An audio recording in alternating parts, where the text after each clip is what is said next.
I'm so glad. I'm so glad that somebody, this committee, finally had the gumption to tell Notre Dame, you're not bigger than college football, and you're not going to get in.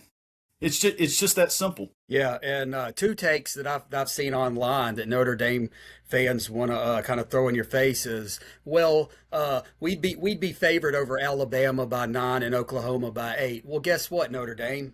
You know what happened to Alabama in 22? When you remember when Kansas State beat TCU in the Big 12 title game? TCU didn't even drop. They lost to Georgia by what, 80 in the championship game? And then what did Alabama do to the Big 12 champion in the Sugar Bowl? Beat them by like 24. Saban was saying, well, we definitely would have been favored over TCU, and everybody laughed at them, like, whatever. So that kind of falls on deaf ears. That's a lame excuse, just like we were told 3 or 4 years ago. And the other thing I heard, and this is kind of absurd, but works in Bama's favor, is they were talking about metrics with Miami. And they said, well, Notre Dame beat Boise State, who won their conference. But so they have a win over a conference champion. I'm like, hello, we did it on the road in September. So I was like, that's even more of a lame excuse. So I've seen both of those takes online, and they're absolutely horrible. Scott, you got anything else on this? No, no. And look, I mean that the G5 thing, man. I could be on. In fact, our I can't stand it segment. That's what I had, and we just spent the last 10 minutes on it. So I'm going to go ahead and defer. That was mine. Yeah. So So I'm going to go ahead and defer on that, and let y'all have it. Okay. Well, let's do this. Let's go over the matchups real quick. Then we'll get to I can't stand it. The 5-12 James Madison goes to Oregon. We all know how that's going to end.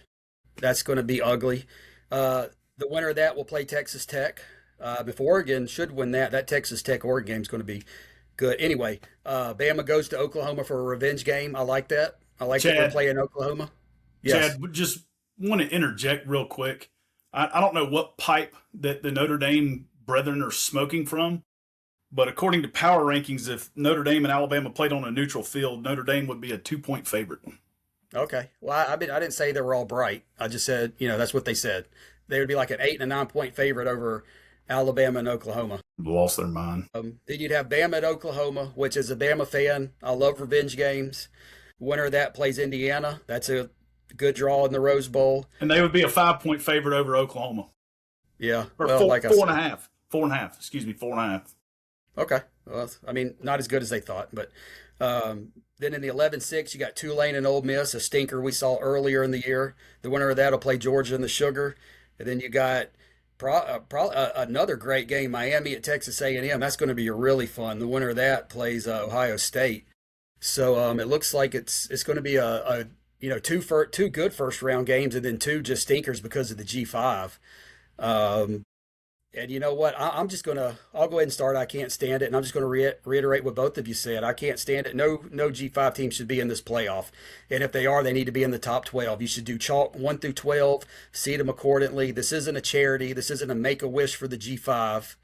We're not doing any of that stuff. And I'll say this. MU, like Bo said, their strength of schedule was 123. IU's was 22. That's a huge difference. So, in my opinion, you should dump Tulane and James Madison and put in. I wouldn't mind Notre Dame and BYU getting in over them. I have no problem with that. But Notre Dame's beef should not be with Alabama, especially with the strength of schedule difference, and it shouldn't be with Miami because guess what? You lost to them. Get over it. So that's I can't stand it. Boo Bird. This needs to be a G5 thing. I mean, if Notre Dame wants to be mad at anybody, any of those teams that just missed out on it, you need to be looking at the G5 situation, not Alabama. We beat our conference champion in their house. You can be mad at us all day. We did it. We won the games we were supposed to win. We just didn't win our conference championship, and we're not being punished for that. Sorry, they made that rule. So whatever. If you're going to be mad at us, it's whatever. But you need to be paying attention to the G5 thing because they got that part's got to be fixed. I mean, that's got to change. It's not exciting football. It's not. Nobody cares that Tulane is playing Ole Miss. Who do we think is going to win that game? Who in God's green earth is going to put money on Tulane to win that game? Certainly ain't going to be me. And the line's like I think it's 17 or 18. The line on the James Madison game's like 22 or 23. I mean, it's ridiculous. Yeah, I mean, Totally it's just ridiculous. and that's the last I'm going to say of it. I mean, this damn G5 thing, as long as it's around, man, that's a joke. And you're always going to have teams that are upset, like Notre Dame, that are getting left out, and then they want to find bigger names to blame. Hey, go look at the G5. What nobody's saying? Well, hell, why the hell's G5? Why is James Madison in instead of us? They're not saying that. No, it's how come Alabama got in with 3 losses? That you know how stupid that sounds. Like, get rid of the G5 crap, man. Get rid of it. You're gonna have people whining and crying anyway. But I mean, to me, that is just it just doesn't make any sense. Get rid of them. That makes no sense. Now we have watered down games in the first round that nobody's gonna watch. When you could have 4 impactful games in round 1. Who doesn't want to see that?